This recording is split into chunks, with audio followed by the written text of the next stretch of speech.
വില എന്നുള്ളത്. ഇരിക്കുന്ന സിംഹാസനത്തിന് ജനങ്ങൾക്കല്ല വില എന്ന് ധരിക്കുന്നവരുണ്ട് നമ്മുടെ നാട്ടിൽ. അതിനെതിരായിട്ടാണ് ഞാൻ പ്രതികരിച്ചത്. സിംഹാസനമല്ല, ജനങ്ങളാണ് വലുത് എന്നുള്ളൊരു സന്ദേശം ഞാൻ എൻ്റെ വായനക്കാർക്ക് നൽകുകയായിരുന്നു. ഏറ്റവും പ്രധാനം ഇതിൽ അങ്ങ് പറയുന്നതിൽ കിരീടത്തെക്കുറിച്ച് പറഞ്ഞു, സിംഹാസനത്തെക്കുറിച്ച് പറഞ്ഞു. അതിൽ തന്നെ സിംഹാസനത്തിൽ ഇരിക്കുന്നവർ അധികാരത്തിൻ്റെ സാധ്യതകളൊക്കെ കിട്ടി രുചിയറിഞ്ഞവരാണെന്ന് പറയുന്നു. അപ്പോൾ എല്ലാ അധികാരികൾക്കും ബാധകമായ ഒരു കാര്യം തന്നെയല്ലേ? തീർച്ചയായിട്ടും എല്ലാ അധികാരികൾക്കും അത് ബാധകമാണ്. പിന്നെ പലപ്പോഴും സംഭവിക്കുന്നത് കിരീടത്തിലേക്ക് അല്ലെങ്കിൽ സിംഹാസനത്തിലേക്കുള്ള യാത്ര എളുപ്പമല്ല. അത് വളരെ ദുർഘടകരമായിട്ടൊരു യാത്രയാണ്.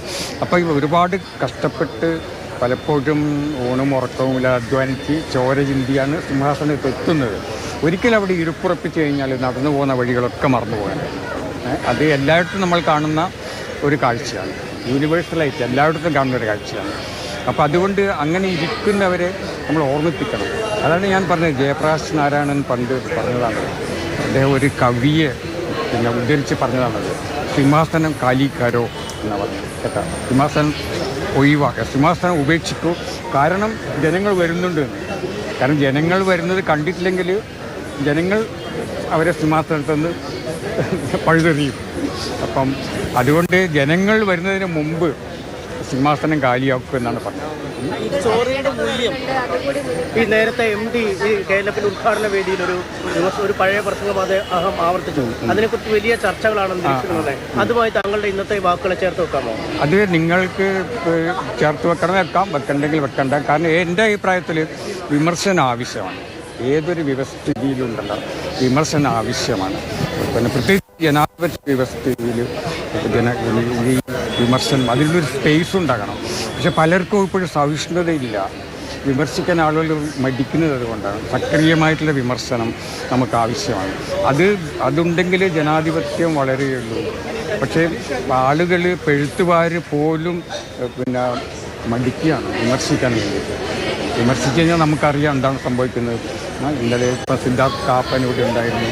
അപ്പം അങ്ങനെയുള്ള ആളുകളുടെ അനുഭവം പലരെയും ഈ ഓപ്പണായിട്ട് വിമർശിക്കാൻ അവർക്കൊരു മടി തോന്നിക്കുന്നു, ഭയം തോന്നിക്കുന്നു. അപ്പോൾ എനിക്ക് തോന്നുന്നത് നിർഭയം വിമർശിക്കാനുള്ള ഒരു സ്പേസ് ഇന്ത്യയിൽ എല്ലായിടത്തും ഉണ്ടാകും, കേരളത്തിൽ ഉണ്ടാകും. ഈ ചോരയുടെ മൂല്യം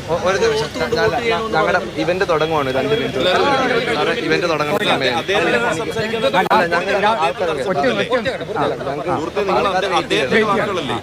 ചോരയുടെ മൂല്യം ഓർത്തുകൊണ്ടാണ് വോട്ട് ചെയ്യേണ്ടതെന്ന് അദ്ദേഹം പറഞ്ഞു. അപ്പോൾ എന്താണ് ഏതെങ്കിലും ഒരു കലാപത്തെ കുറിച്ചോ അങ്ങനെ ഏതെങ്കിലും പറയാനാണോ? അല്ല, ചോര ഒഴുക്കാൻ അവസരം നൽകരുത്. അല്ലാതെ തന്നെ അതിൻ്റെ പ്രാധാന്യം മനസ്സിലാക്കണം. എന്തിനാണ് ചോര ഒഴുക്കാൻ അനുവദിക്കുന്നത്? ആത്മഹത്യ എന്തിനാണ് ആത്മഹത്യ ചെയ്യാൻ അനുവദിക്കുന്നത്? ആത്മഹത്യയിലേക്ക് നയിക്കുന്ന കാരണങ്ങളെ നേരത്തെ കണ്ടിട്ട് അതിന് പരിഹാരം കാണണം. കാരണം ആത്മഹത്യ ചെയ്ത് കഴിഞ്ഞാൽ പിന്നെ ഒന്നും ചെയ്യാൻ പറ്റില്ല. കേരളത്തിലെ ഒരു സാഹചര്യം ചോദിച്ചാൽ പറ്റും. കാര്യം എന്താ വെച്ചാൽ ഇപ്പോൾ അങ്ങേക്ക് ഇടതുപക്ഷ പ്രസ്ഥാനങ്ങളുമായി വലിയ അടുത്ത ബന്ധമുണ്ട്. അതിന്റെ സാധ്യത എപ്പോഴും പറയുന്ന ആളാണ്. പക്ഷേ ഇപ്പോൾ വ്യക്തിപൂജ അടക്കമുള്ള വലിയ ചർച്ചകളും സംവാദങ്ങളും കേരളത്തിലുണ്ട്. ഈ MD ആൾക്കൂട്ടത്തെ കുറിച്ച് കൂടി സൂചിപ്പിക്കുകയുണ്ടായി. അപ്പോൾ എന്താണ് ഈ വ്യക്തിപൂജ അടക്കമുള്ള കാര്യത്തിൽ നിലപാട്? വ്യക്തിപൂജ വേണ്ട എന്നുള്ള അഭിപ്രായമാണ് എനിക്ക്. ഏത് പാർട്ടിയായാലും അതിൽ EMSനെ പറ്റി പറയുന്നുണ്ട് അദ്ദേഹം കേട്ടോ. അദ്ദേഹം എന്താണ് പറഞ്ഞത്, നേതൃപൂജകളിൽ അദ്ദേഹം വിശ്വസിച്ചിട്ടുണ്ടാകുന്നുണ്ട്. അതെല്ലാവരും അങ്ങനെ ആയിരിക്കണം. കേരളത്തിലെ എല്ലാ നേതാക്കളും അങ്ങനെ ആയിരിക്കണം. ഈ നേതൃസ്തുതികളിൽ അഭിരമിക്കുന്ന നേതാക്കളെല്ലാം നമുക്കുണ്ട്.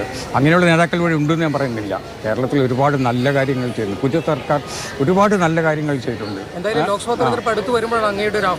അല്ല, എനിക്ക് പറയേണ്ടതാണ്, ഈ നമ്മുടെ കേരള സർക്കാർ ഒരുപാട് നല്ല കാര്യങ്ങൾ ചെയ്തിട്ടുണ്ട്. ചില സ്ഥലങ്ങളിൽ ഇടർച്ച പറ്റുന്നുണ്ട്. ആ ഇടർച്ചകൾ ചൂണ്ടിക്കാണിക്കാൻ വേണ്ടിയാണ് എഴുത്തുകാർ ഇവിടെ ഇരിക്കുന്നത്.